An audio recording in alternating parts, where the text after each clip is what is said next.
영원히 있는 곳. 6월절 즈음이었습니다. 예수님께서 디베랴 바다 건너편에 언덕으로 올라가셨습니다. 산 위에 예수님이 오르신 것을 보고 무리들이 모여들었습니다. 많은 무리가 모여들자 예수님께서 빌립에게 이렇게 물으셨습니다. 빌립아, 저 많은 사람들을 먹이려면 어떻게 해야겠니? 되게 중요한 의미가 있는 물음이셨습니다. 예수님은 당신이 생명의 떡이심을, 양식이심을 말씀하시기 위해서 도입 질문이라고 할까요? 아니면 아이스 브레이크처럼 이렇게 뭔가를 깨는 그런 질문을 하신 겁니다. 예수님을 일컬어서 최고의 스승이라고 사람들이 말합니다. 요한복음 6장에 보면 주님께서 얼마나 탁월하게 이렇게 말씀을 가르치시는지를 우리가 알 수가 있습니다.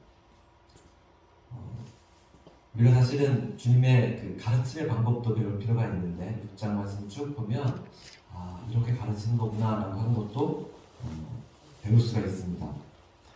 많은 사람들이 예수님께 모였을 때 예수님 빌립에게 물었습니다. 우리가 어떻게 해야 저 많은 사람들을 먹일 수 있겠니? 빌립은 아직 예수님의 마음을 헤아리지 못했습니다. 그는 지극히 세속적인 대답을 합니다. 주님, 저들에게 조금씩 줄지라도 200데나리온의 빵을 가지고도 부족할 것 같습니다. 짧은 시간에 빌립이 어떻게 이렇게 계산했는지 모르겠습니다. 그의 대답이 자본주의 시장경제, 이 원리에 맞는 정답이었습니다. 지금도 그렇고 옛날도 그렇고 자본주의와 이 시장경제가 대체 불가능한 절대적인 것처럼 추앙되고 있잖아요. 그런데 그 가치로 보면 맞는 답이었습니다. 하나님의 나라는 그렇지 않지만 우리가 이 원리를 따라서 계산해보면 이렇습니다. 한 데나리온이 당시 노동자의 하루 품삯이었습니다. 요즘 우리나라 하루 일당이 많이 올라갔습니다. 20만원, 25만원 정도까지도 말하는데 200데나리온이라고 한다면 하루 일당 우리나라 돈을 계산하면 20만원을 계산하면 약 4천만원? 4천만원 정도 되는 아주 큰 금액입니다. 그리고 우리가 어디 가서 간단하게 한 끼를 먹는다라고 할 때 그래도 한 만원 정도는 줘야 되지 않겠습니까? 이렇게 계산해보면 200데나리온이나 되는 돈, 약 4천만원은 약 4천명 정도가 먹을 수 있는 그런 금액이 되어집니다. 그래서 빌립이 조금씩이라고 말한 것 같습니다. 왜냐하면 이때 모인 사람이 5천명이나 되었기 때문에 그렇습니다. 이런 이야기를 하고 있을 때 베드로의 동생이자 안드레가 한 아이를 예수님께 데려왔습니다. 이 아이가 소년이었는지 소녀였는지는 잘 모르겠습니다. 이 모습을 그린 성화에 보면 대체로 다 소년의 모습이긴 하지만 저는 소녀였을 수도 있겠다라는 생각이 듭니다. 어쨌든 이름도 모르고 성도 모르는 이 무명의 아이를 안드레가 데려왔습니다. 이 아이가 자신의 도시락을 들고 왔는데 그것을 예수님께 드린다고 5병이요 5개의 보리떡과 2억 2개의 2마리의 물고기였습니다. 이 아이가 무슨 생각으로 자신의 도시락을 예수님께 드리겠다고 했는지 모르겠습니다. 다른 사람들은 다 가만히 있었는데 왜 이 아이는 자신의 소중한 양식 이것을 예수님께 드렸을까요? 다른 사람들은 도시락이 없었을까요? 이 아이는 금수저였기 때문에 명품 도시락을 쌓았던 것일까요? 저는 그건 아니라고 생각합니다. 그렇다면 이 아이만 소중한 것을 드렸던 이유가 무엇일까요? 저는 이 무명의 아이가 너무너무 궁금합니다. 과연 무슨 생각으로 자신의 것을 포기했을까? 그리고 이후에 이 아이는 어떻게 성장해서 어떤 삶을 살아갔을까요? 전 아이에게 묻고 싶습니다. 얘야, 넌 도대체 무슨 생각으로 내가 먹어야 될 양식을 예수님께 드렸니? 내가 그렇게 한 거 너 부모님도 알고 계시니? 아이의 부모님이 뭐라고 했을까요? 부모님이 뭐라고 했을지는 몰라도 아이의 대답은 이랬을 것 같습니다. 그게 뭐가 대단해요? 단지 도시락일 뿐인데요? 그거 별거 아니잖아요. 아이가 도시락을 들이며 깊이 생각했을까요? 거기에 모인 수많은 사람들은 아니었습니다. 야, 그거 얼마나 소중한 건데. 야, 내 걸 먼저 챙겨야 돼. 왜 남을 주냐? 만약에 자기 자녀가 그런다고 한다면 틀림없이 다 말릴 사람들입니다. 야, 너 먹으라고 준 거야. 야, 나는 내 새끼 입에 들어가는 거 하나도 아깝잖아. 예수님께 드리는 건 어쨌든 그 다음이지. 우리 먹을 것도 모자라요. 정신 차려요, 제발. 이것이 보통 사람들의 생각, 상식이었을 겁니다. 왜냐하면 음식이라고 하는 것은 내가 살기 위해서 먹는 것입니다. 우린 누구나 먹어야만 살 수 있습니다. 이 세상의 모든 생명은 반드시 먹어야만 합니다. 그래야만 생명을 유지할 수 있습니다. 그런데 예수님께서 이렇게 물으신 겁니다. 너희가 영생하려면 무엇을 먹어야 되는지 아니? 여러분, 우리가 영생하려면 무엇을 먹어야 할까요? 물론 여기에서 예수님은 이것을 조금 더 말씀하지 않으십니다. 며칠 더 지나고 나서 이 모든 경험치가 쌓이고 난 뒤에 맨 마지막에 이것을 깨닫게 해주실 것입니다. 예수님 정말 탁월한 선생님이셨습니다. 말하자면 귀납법적인 가르침을 하고 계신 겁니다. 이제 끝에 가면 결론이 딱 나오게 됩니다. 사람들이 무릎을 탁 치면서 아, 맞아, 바로 그거야 라고 이야기하게 되는 거죠. 그러나 우선 예수님은 여기에서는 사람들을 모두 다 배불리 먹여주십니다. 오병이어 보리떡 5개와 물고기 2마리로 수천 명을 먹게 하셨습니다. 사람들은 자신의 배가 불러지자 만사가 해결된 것 같았습니다. 그들은 그래, 바로 이거야. 민생 문제 먹고 사는 거지. 문제는 경제야. 민생고를 해결하는 분이 임금이 되어야 돼. 사람들 사이에 팬카페가 생겨났습니다. 예사모, 예수님을 사모하는 사람들의 모임. 그들이 예수님을 임금 삼으려고 그렇게 했습니다. 예수님에게 드디어 별의 순간이 온 것일까요? 아닙니다. 예수님은 이런 반응을 원하시는 것이 아닙니다. 예수님은 사람들의 인정과 사랑과 명예와 인기를 얻기 위해서 그들을 먹여주신 것이 아닙니다. 정반대였습니다. 예수님은 그들을 피해서 깊은 산으로 올라가셨습니다. 그 어떤 제자도 데려가지 않으시고 홀로 산 위로 올라가 버리셨습니다. 여러분, 우리도 사람들의 인정과 평판과 시선과 이런 것들에 매이지 말아야 합니다. 남들이 나에게 뭐라고 하든지 사람들이 나를 뭐라고 평가하든지 그것이 무엇이 중요하죠? 중요한 것은 하나님 내게 뭐라고 말씀하시는가, 하나님 나의 믿음에 대해서 뭐라고 말씀하시는가. 왜냐하면 믿음이 없이 하나님을 기쁘시게 하지 못하기 때문에 그렇습니다. 하나님 내 중심을 보시고 그 중심을 보실 때 내 마음 깊은 것이 어떨까? 우리가 늘 거기에 민감해야 되고 거기에 집중해야 합니다.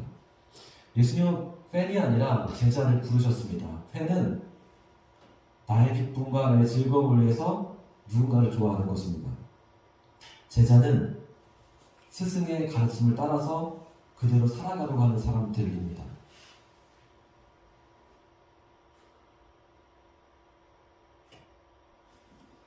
우리는 팬이 아니라 제자가 되어야 합니다. 나흘이 기울어 가고 또 해가 지도록 예수님은 산에서 내려오지 않으셨습니다. 산 위에 예수님은 홀로 무엇을 하셨을까요? 기다리다 지친 제자들은 날이 더 어두워지자 배를 타고 가버나움으로 향해 갔습니다. 가버나움은 베드로를 비롯한 여러 제자의 고향입니다. 날이 캄캄해지기 시작하자 그들은 배를 타고 집으로 돌아간 것입니다. 그런데 칠흑같이 어두운 그 캄캄한 밤에 갈릴리 바다에 풍랑이 일어나기 시작했습니다. 제자들이 탄 배가 갈릴리 바닷속으로 빠져 들어갔습니다. 이 위험천만한 상황에서 예수님 물 위를 걸어오셨습니다. 제자들을 안심시키시고 풍랑을 잔잔케 하셨습니다. 그리고 어느새 배는 가버나움에 도착합니다. 다음 날이 되어서 사람들이 예수님이 디베레에 없는 것을 알고는 가버나움으로 찾아가기 시작했습니다. 예수님은 그들에게 생명의 양식에 대해서 말씀하셨습니다. 너희가 떡을 먹고 배가 불렀기 때문에 나를 찾아왔지만 너희는 썩을 양식을 위해 일하지 말고 영생하도록 있는 양식을 구하도록 해라. 사람들은 도대체 어디서 그런 것을 구하냐라고 물었습니다. 예수님은 당신이 그것을 주시는 분이라고 말씀하셨습니다. 그러자 오늘 본문의 시작이죠. 사람들이 이렇게 말합니다. 그들이 묻되 그러면 우리가 보고 당신을 믿도록 행하시는 표적이 무엇입니까? 하시는 일이 무엇입니까? 그럼 이 질문 어떻게 생각하시나요? 지난주에 믿음에 대한 이야기를 했습니다. 믿음은 하나님의 선물이며 동시에 우리의 결단이라고 했습니다. 사람들이 이렇게 묻는 거죠. 당신을 믿을 수 있도록 당신이 보여주신 표적이 무엇이죠? 이게 틀린 질문은 아니지만 내 믿음이 당신 탓, 당신 책임 이런 말 하는 겁니다. 당신이 믿을 만해야 믿지 않겠습니까? 내가 믿을 수 있는 근거가 무엇이죠? 라고 말하는 것이죠. 예수님 충분한 표적을 이미 보여주셨습니다. 물이 변하면 포도주가 되고 병자가 일어나고 오병이어 그래서 수많은 사람들이 배불리 먹었습니다. 그러나 여전히 합리적인 근거를 대라고 말합니다. 과연 이들이 믿고 싶어서 하는 말일까요?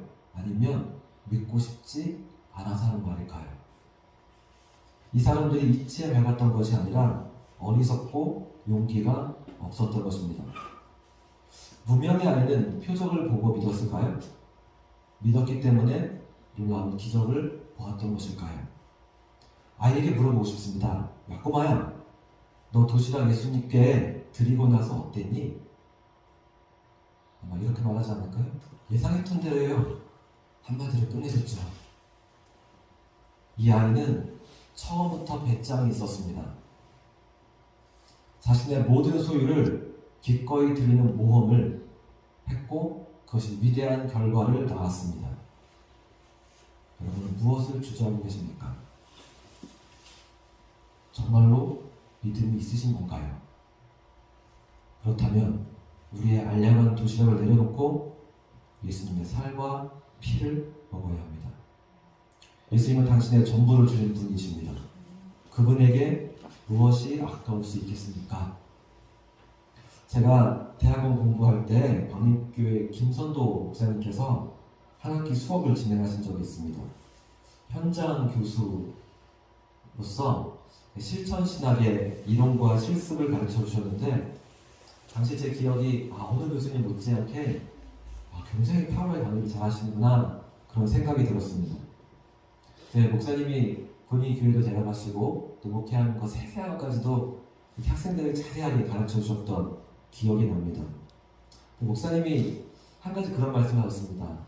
본인의 연초가 되면 1월달 첫 번째 주에는 반드시 11조 설교를 하신다 그러셨습니다.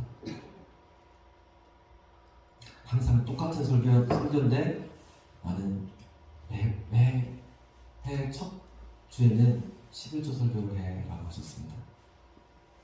그리고 연말이 되어서 임원을 세울 때에는 그분이 온전한 11조를 하고 있는지를 먼저 보신다고 했습니다. 심지어는 성도들이 헌금한 것을 쭉 프린트해놓고 기획위원회에서 같이 이야기하신다고 했습니다.